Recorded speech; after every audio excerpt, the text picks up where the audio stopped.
Now, again, you want to put it into some category and lock the guy up for a longer period of time because he saw a weak woman that he grabbed it.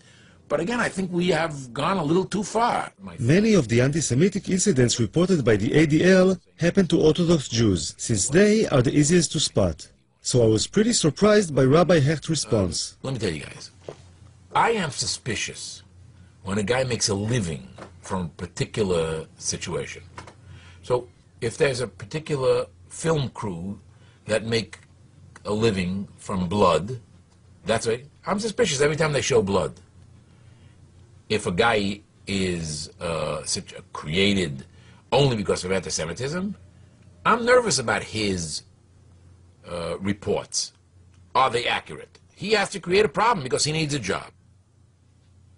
So you're saying, like, I mean, the ADL is not like a credible organization, or? I really can't pass judgment on other organizations, so we'll leave it that way. I'll be politically correct. But listen, clearly the ADL has been responsible in certain areas to flare up things as much as they've helped. Of course, having said that, now I'm on the ADL's blacklist now, so Mr. Foxman is not going to come to my home for dinner, but what should I tell you?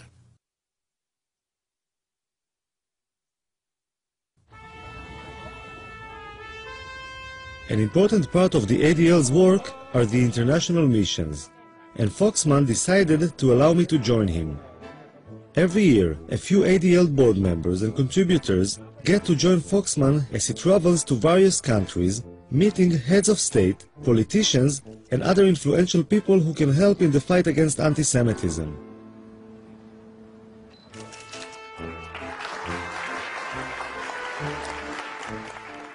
It's like an organized tour, but apart from visiting museums and other tourist attractions, the chosen ADL members get to join Foxman in taking an active part in the struggle against anti-Semitism.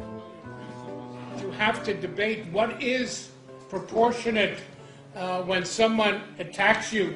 You are serious people, and you're here for serious business, and you're going to see the Holy Father, and everything the ADL does is serious business. The police escort along the way made me realize I was traveling with some pretty important people. We're seeing the Pope tomorrow. Rodi Friday. Yeah. Good job. Mark Antonio.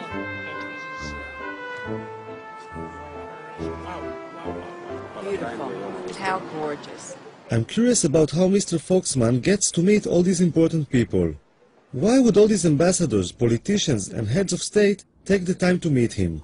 It's their perception of the power of the Jewish community, which is one of those sides of the anti-Semitism, which is it's a very thin line, you know. They believe we are more powerful than we are. I've always said Jews are not as powerful as the Jews think we are, nor as powerful as our enemies think we are. We're somewhere in between. But they do believe, to some extent, that we can make a difference in Washington, and we're not going to convince them otherwise.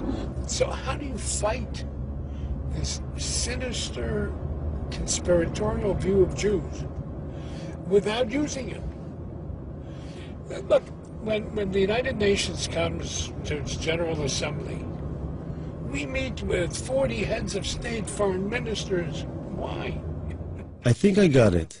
It's like a poker game in which Foxman bluffs the other side into thinking the Jews have more influence and power in Washington than they really have. The downside is that the idea of Jews being so powerful can result in envy, even hate. Foxman has a very close relationship with the Israeli government. All right.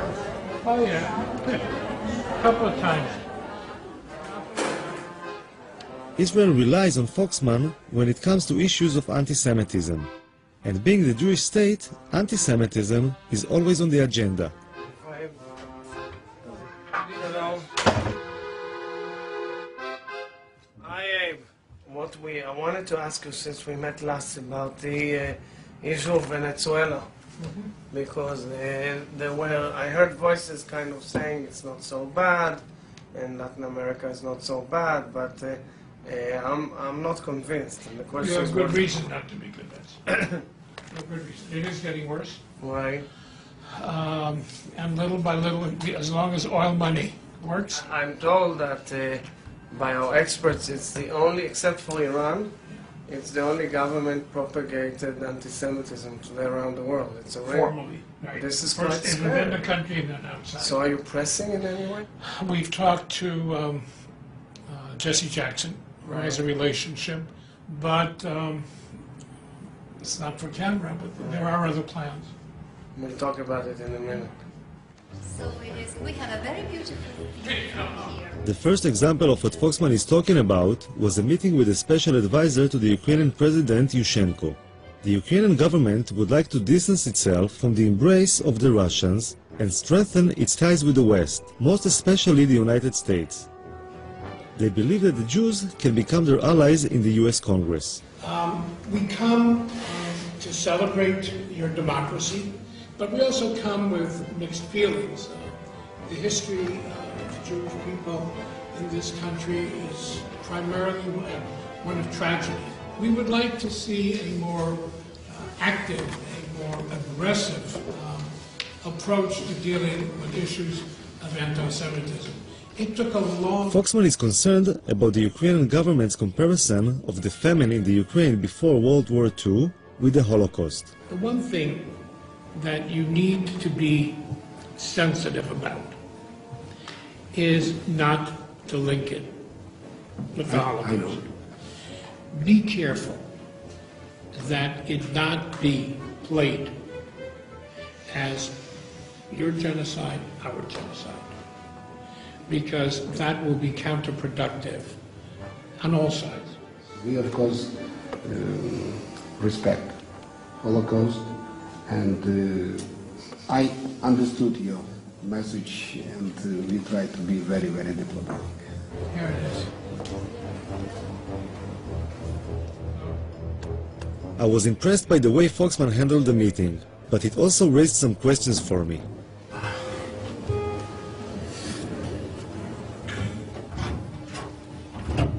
She was kind of pushing him a little bit, huh? He was kind of what? Pushing him.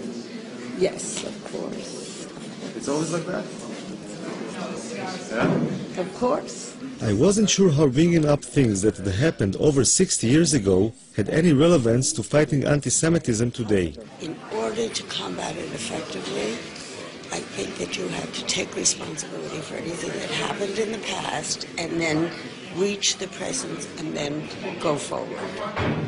With your husband, when you quarrel, sometimes you need to give some slack to get what you want. No. I bring up everything from the past. 50 years. What his mother did. Absolutely not. No, that's not the American Jewish way. I don't know about the Israeli Jewish way. Give them the guilt trip.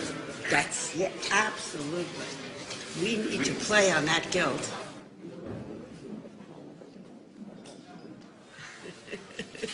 I asked when you have any quarrel, whether she give you some slack sometimes to, to make up, and she said no.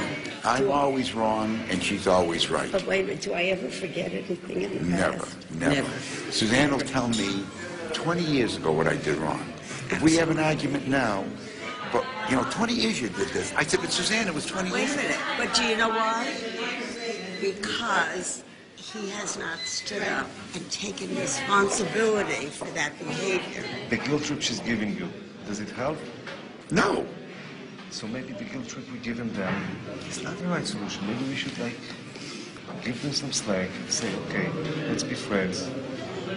Not forget the past, but kind of be a little bit more, liberal. Moderate. Yeah. Something we happen to... The guilt of the father should not be visited on the guilt on the sons. And it's true, of course it's true. I agree with you. It's true, you have to... You cannot let it go down, but you can't keep playing on it as heavily as some people do. It's got to be moderate. But ADL is like one of the people who plays quite heavily. No, we're moderate. No, ADL plays heavily.